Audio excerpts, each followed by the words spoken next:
I thank Kedila Pharma for giving me the opportunity to chairing this valuable session. Now I invite Dr. Samit Dani to give his talk. Thank you, Mr. Chairperson, for a very nice introduction, and I think I can focus on the main topic now that we have a very nice introduction of regarding the innovations. The focus is going to be Mr. Modi's dream project, and that is the Polycap. I am here to talk about the concept of the Polycap and its realization. Can I have the slides, please? I can advance.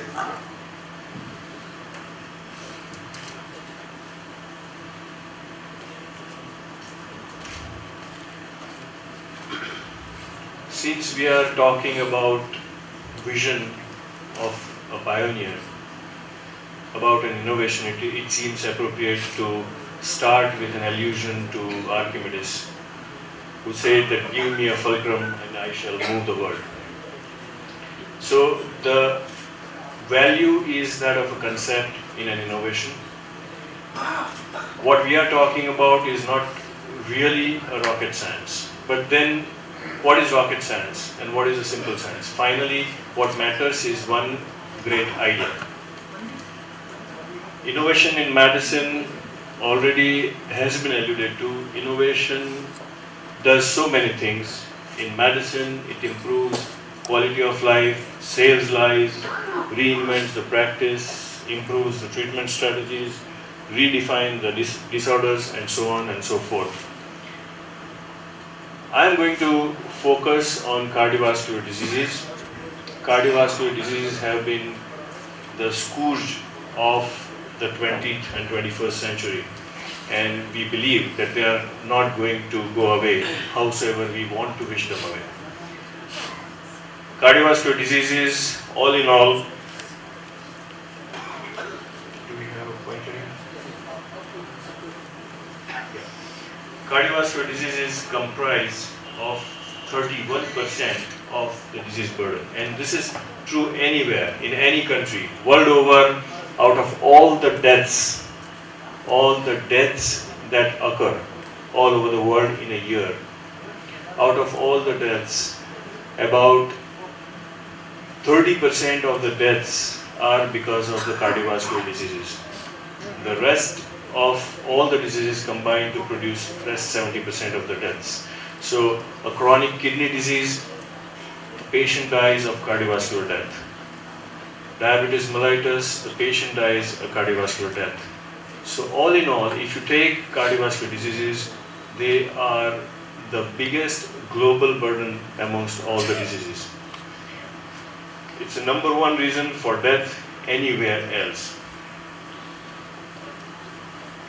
And the cardiovascular diseases are caused by many risk factors. It's multifactorial, but 9 major risk factors have been identified. Those are diabetes, hypertension, obesity, smoking or tobacco, family history, and so forth. The important thing is, including dyslipidemia, the important thing is that each risk factor alone is responsible for, say, X percentage of odds ratio.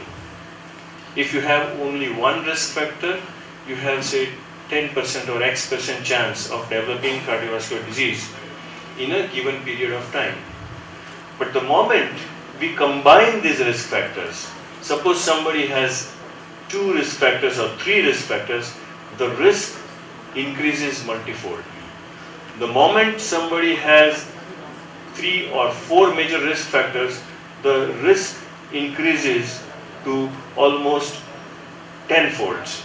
And if you have all the 9 risk factors, the risk of developing cardiovascular disease in next 10 years goes up 26 times more than having a single one risk factor.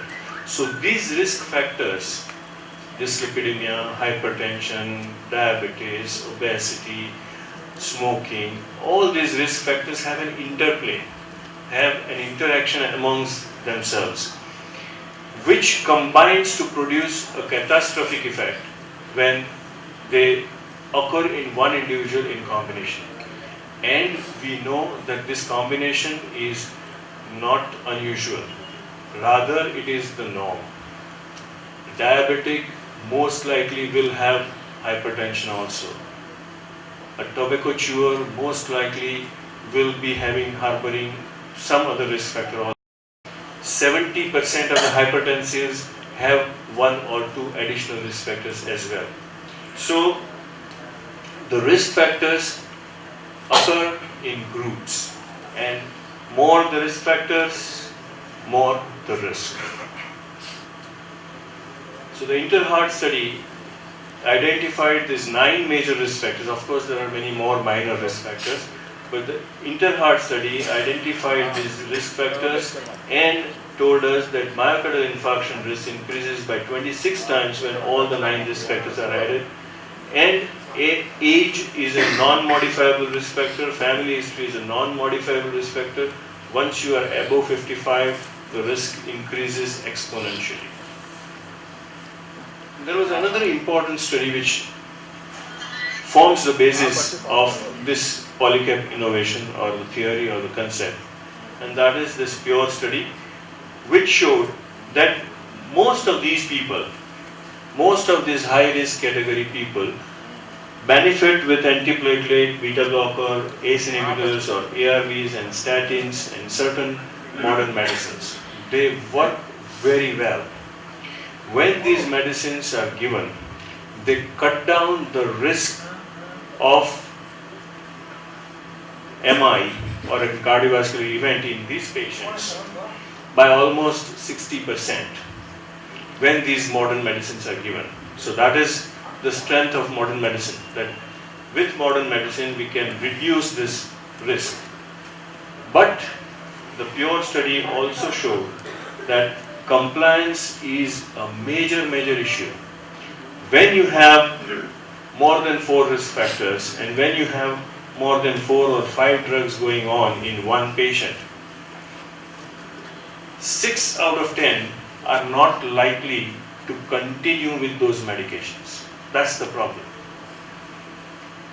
6 out of 10, some studies have shown even 7 out of 10, some studies in Western countries, even the most educated countries, even in US, the compliance has been a big issue. Not anywhere in the world, not a single country has shown compliance more than 65%. Not a single country. So compliance is a big issue, and the same thing goes for lifestyle modification. In the same breath, we talk about lifestyle modification. We all know and we all agree that good diet control, good exercise works wonders, and it works as well as medicines. But what is the compliance for lifestyle modification? Even poorer than medicine. Say 50% of the patients are taking medicines for the risk factors. Out of those 50%, only 20% are really compliant with the lifestyle changes.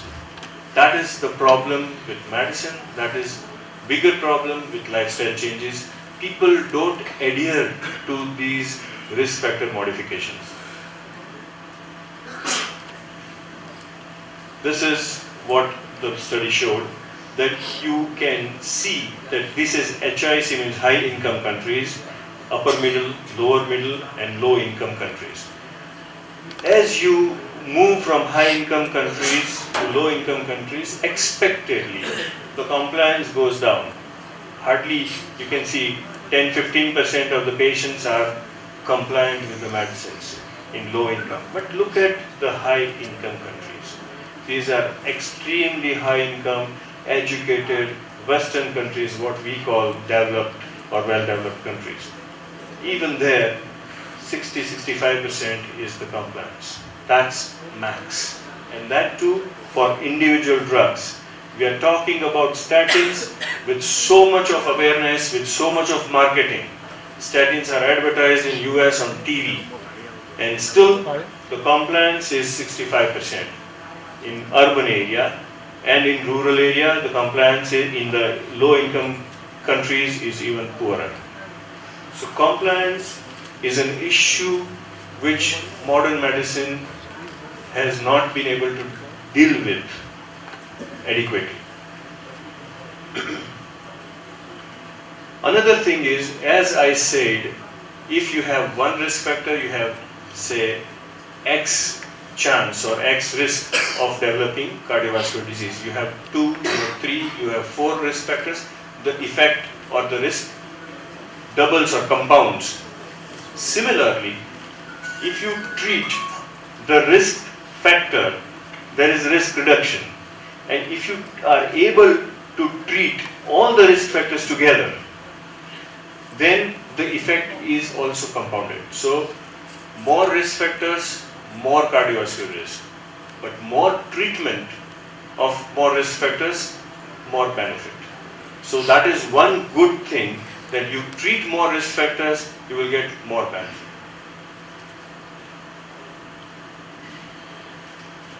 You can reduce the risk with 2 interventions or more, and better risk reduction is possible. 10% reduction in BP plus 10% reduction in total cholesterol translates into 45% reduction in cardiovascular disease. So as you treat more risk factor in a given individual, you get better and better benefit. So an individual who is diabetic, hypertensive and dyslipidemic, it gives you an incentive that not only you treat his diabetes, not only you treat his blood pressure, you treat his cholesterol, blood pressure and diabetes, all 3 adequately, you will get the maximum possible benefit. As you can see, if you use these drugs, aspirin, beta blockers, statins and ACE inhibitors, combined effect theoretically is up to 75% of risk reduction. So a diabetic, hypertensive, dyslipidemic, when treated with all these 4 medicines, where indicated, his risk level comes down by 75%, almost up to the level of a normal individual. This particular hypothesis or this particular concept was firstly developed by Ward and Law in their seminal paper in New England Journal of Medicine and Lancet, and this concept was taken up by Dr. Salim Yusuf and presented to Kerala. And to the credit of Kerala, out of all these pharmaceutical companies teeming in the world, so many pharmaceutical companies, Kerala had the guts to take up the challenge and formulate the polypill. Why? Because, see, all these drugs are existing. It is not that you don't know how to treat cholesterol, you don't know how to treat blood pressure and all. The drugs are existing to treat all these risk factors, but you have to be able to formulate them scientifically in one pill so that bioavailability is ensured and the effect is maintained. And that involves a lot of commitment from every angle. Okay, coming back, compliance to therapy, you can see once you have 3 medications going in, only 66% continue taking all 3 medications. In 1 month, 1/3 of the patients became non-compliant. Only in 1 month, once you have more than 3 medications going. And we have enough papers to show us that people who stop taking medicines, they do not get benefit as well as they should. So if somebody stops taking medicine after 1 year or 2 years, he fares far worse than the person who is compliant. So non-compliant patients have a higher mortality, as shown in this particular paper. Once you have 3 medications, 2 medications or 1 medications, it depends how compliant you are, and the survival depends on that. And that's why if you have medicines which can reduce the risk, if you are able to ensure adherence or compliance, then the risk reduction is far better, and our war against the disease has much more meaning. And And that is where the Polycap formulation came into being. This is how it developed. In 2003 and 2004, these papers were published in 2002 and 2003. The concept came into being around that time. The literature review, it generated a lot of controversies. In 2004, first protocol for clinical trials were laid down, and in 2006, TIPS-1 clinical trial was completed, which was conducted in India, for which we all are proud of. TIPS-1 was completed in 2008 and 9. TIPS was published, kind of paraded all around the world. IP filing commenced. In 2001, TIPS-1 study results were published in the Lancet, very prestigious journal. And 2010, Polycap was launched in the Indian market.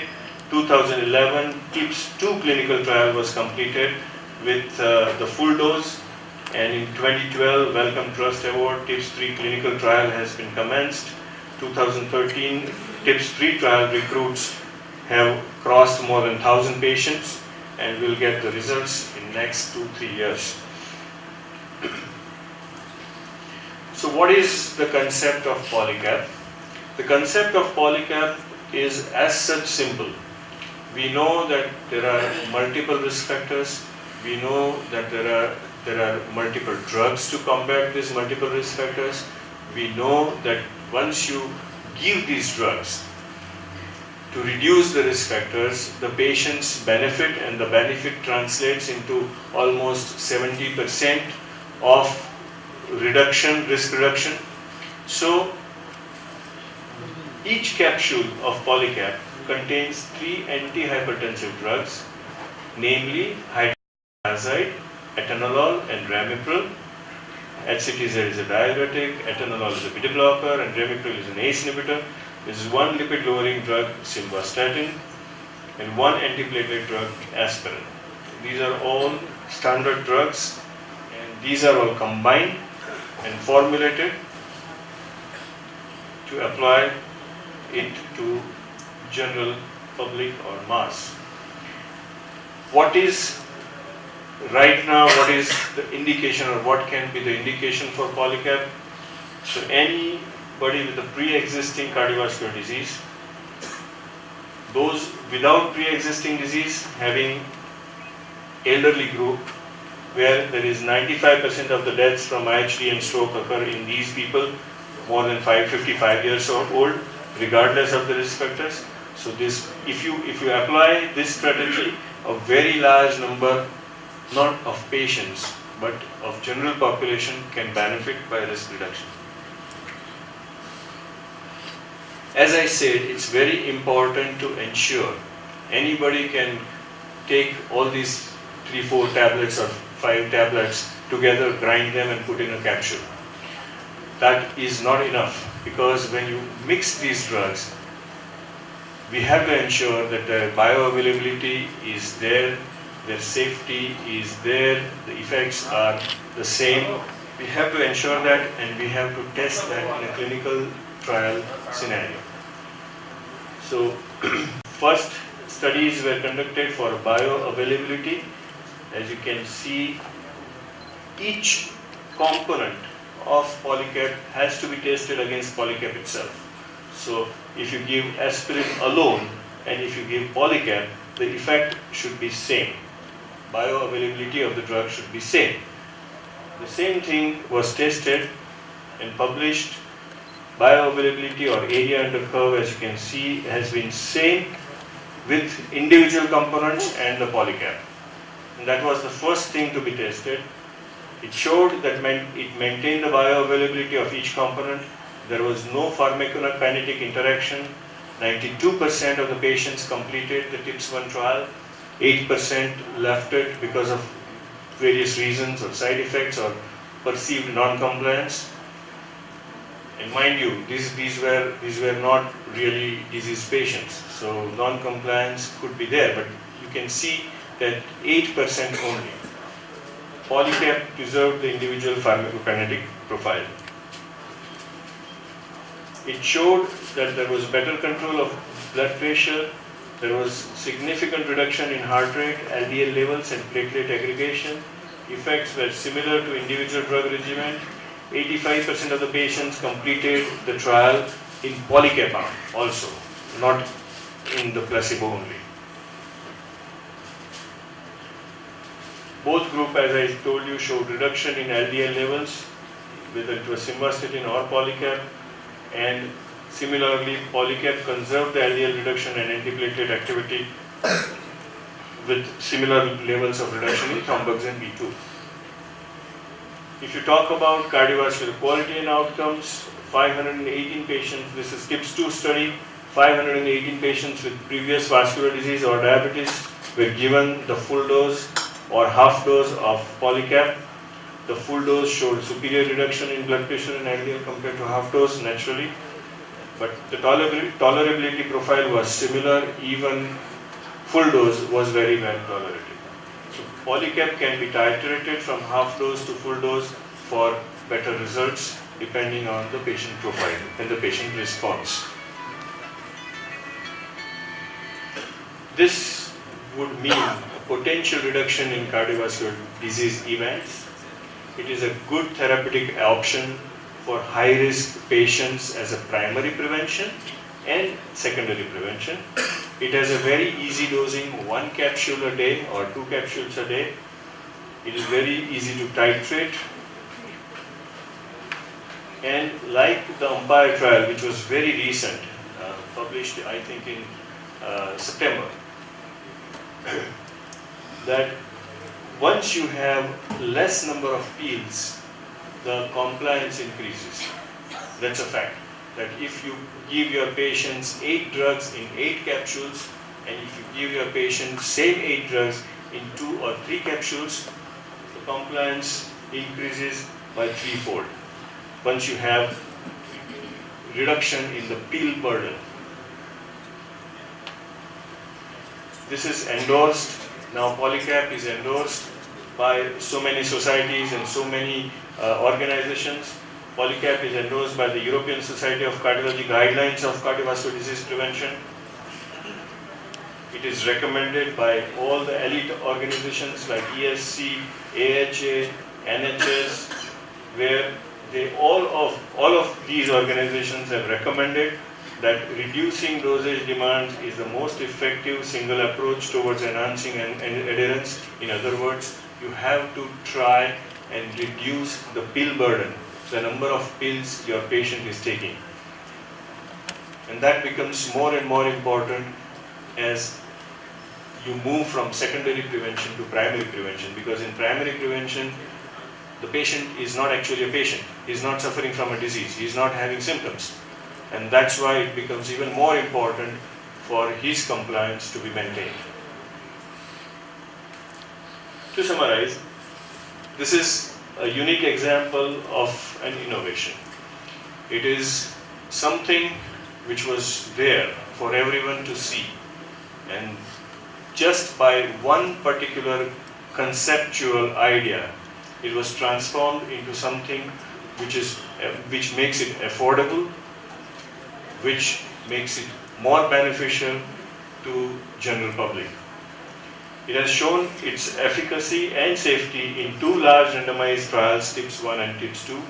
It is an effective strategy to prevent millions of deaths from cardiovascular disease once you have a broad applicability of Polycap.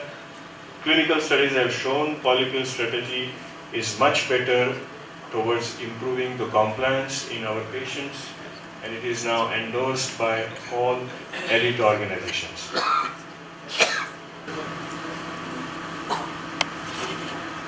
Anyone have any question related to this Polycap concept? We may ask to Dr. Samir Dani.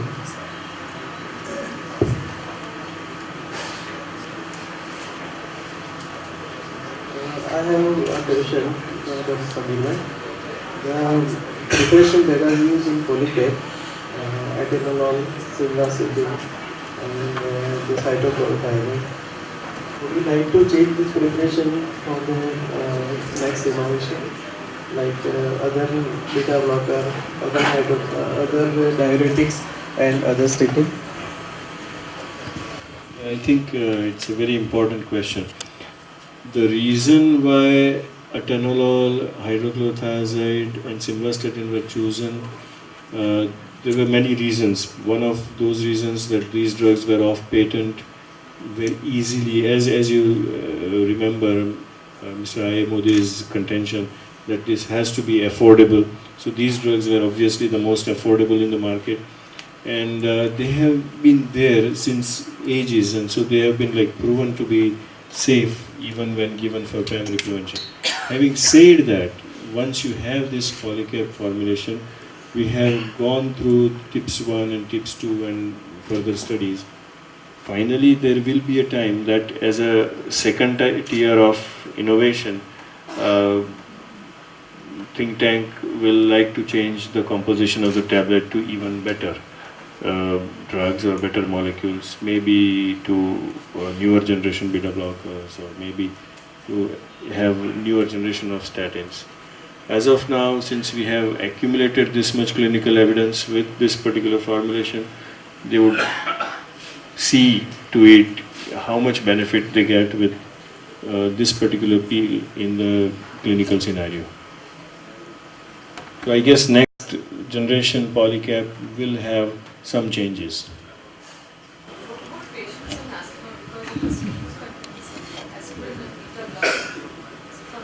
Yeah, so you have, it's a very valid question, because there may be a contraindication to one or more component of the Polycap in some individuals, and that's why in future they will have to come out with certain variations of the Polycap. I'm sure that they will have to take out beta blocker and introduce something else, or maybe take out a hydrochlorothiazide for some patients where the diuretics are not very advisable. So in future, I'm sure you are going to see some variations of Polycap. I'm totally sold over to this idea that it can, for primary prevention, it is a wonderful drug, and then of course, incredible compliance that is going to be associated with it. The next step may be or should be, I believe, is that we can extend it to not only just for primary prevention, but also for those patients who have established cardiovascular disease, say post your patients or my patients, and then I think like you said that they will perhaps come out with doses which would accommodate different patients in different ways. It will be very exciting. Sure. And it's easier to apply for secondary prevention. If you have established cardiovascular disease, it's easier to give these drugs compared to even primary prevention. So it's absolutely right. Thank you. Whenever you start new thing, you cannot do trial and error at every step. So that's why whenever a new concept of polypill came, then you cannot do trial with any molecule which is not established. We don't have much experience. That's why actually all 5 components they were selected were very much time tested, decades. And that's why the result is marvelous, and it gives good results. Samir bhai, what is the best time to give the medicine? Because statin we usually give in the late evening, aspirin after food, beta blocker and diuretic in the morning. So the combination, which is the best suitable time for patient to take this medicine? Very important thing. I guess the timing will have to be sometime in the morning, though you risk decreasing the effect of simvastatin if you give it in the morning. As you very rightly pointed out, we would like to give the diuretics and beta blockers, etc. in the morning because to minimize the patient inconvenience. Again, having said that, there are people who have tried, a large number of people who have tried the Polycap in the evening, and barring diuretic, there is no significant disadvantage. So, can be tried in the evening also. It probably is not going to be an issue. and in future, most likely Polycap will see further reduction in the diuretic dose. In that case, probably evening dose wouldn't matter much. Samir bhai, is there any special advantages of the polypill? We can say that atenolol is good for the hypertension with a headache. That is experience of the many clinicians. Is there any such special advantage? If you see the individual components, they were all selected with one thing in mind, that they were all once a day doses. See, all these drugs can be given in once a day dose, because that is the essence of Polycap, that if you give Polycap one a day, that's it. So if you have a formulation which has to be given 2 or 3 times a day, that will defeat the purpose of Polycap. So advantage of Polycap is the ease of administration, underlined 2 or 3 times. It's ease of administration, and ease of administration or ease of prescription defines the compliance. And once you have compliance, once you have all these drugs going in the patient, say 60, 70 or 80% of the time out of the population, your clinical benefit at a large level, at the society level, is much, much more. If you say that I have a patient who has terrific compliance, who doesn't mind taking 8 or 9 drugs, and he doesn't mind taking it morning, afternoon and evening, and he does it all the time, for him advantage of Polycap is not there. If he doesn't perceive any difference between Polycap and taking those 6 drugs. This is for those patients who do not take or are not able to take number of pills altogether, and this is for society where we know that more than 30% of the patients will become non-compliant within 1 month of starting therapy.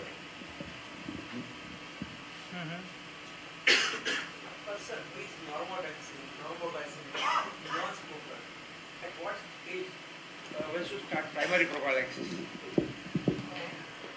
Very good question, because see, if you do not have any other risk factor, there will be a certain age when you start having higher risk of cardiovascular disease, and this is very debatable.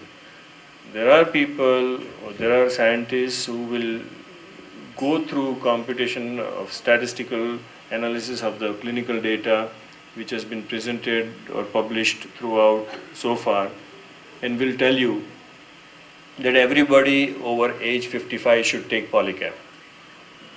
There is a theoretical analysis like that. I personally would be little temperate about this particular thing. I would think twice. For someone who is 56 or 57, who has never smoked, who is not diabetic, who is not hypertensive, I would think twice before starting something with primary prevention, because you see the net clinical benefit. What is the net clinical benefit? And that is 70% or 75% risk reduction. Now, if you are talking about risk which is say 0.1%, what does 75% risk reduction mean?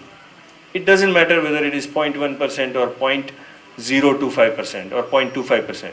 So these are the statistical analysis, and where you have to use your clinical judgment. Suppose if that patient, normal patient, has started this medication, will he face any complication or side effects?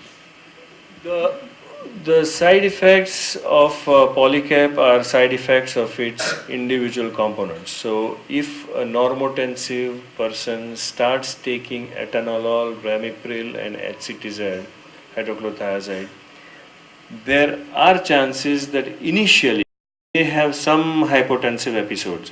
There are chances. Most of the trial data says that this happens usually in first month, and then the body adjusts. The chances are not more than 15%. But these are the chances. He may experience some side effects. And since he is an asymptomatic patient or asymptomatic person to start with, for him these side effects will be important.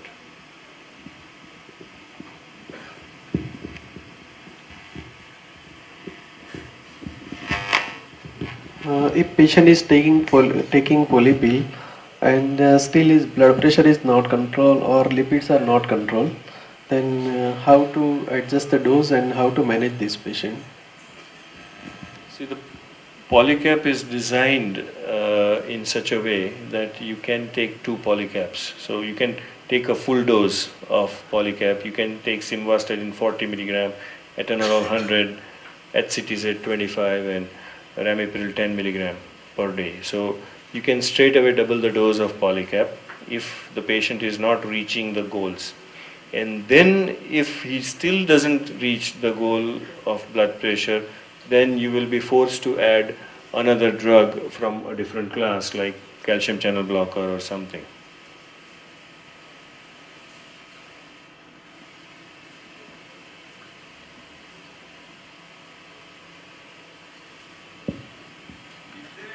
Any other antibiotic? So who is taking clarithromycin or any other antibiotic? The same thing, the formulation is such that any drug interaction of individual component or any contraindication to the individual drug component will apply to polycap. So any drug-drug interaction which is there with, say, ramipril or atenolol or HCTZ will apply here.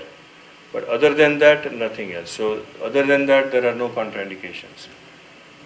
So it can be given, in other words, with other antibiotics, no problem. What is the cost benefit if your individual components are taken separately and if the polycap is taken? I think that is for a company to answer. Request Mr. Parswani to take that question. Check. Well, I think that if we really compare with the cost, even if you buy the generic product separately, all these given, the cost bare minimum come about 25 rupees a day, where the cost of polycap is 14 rupees, less than a Starbucks coffee. I think it's the most economic. Thank you very much. I think that was a very wonderful session, and I feel our faculty deserve a very warm round of applause and appreciation. Thank you very much, sir.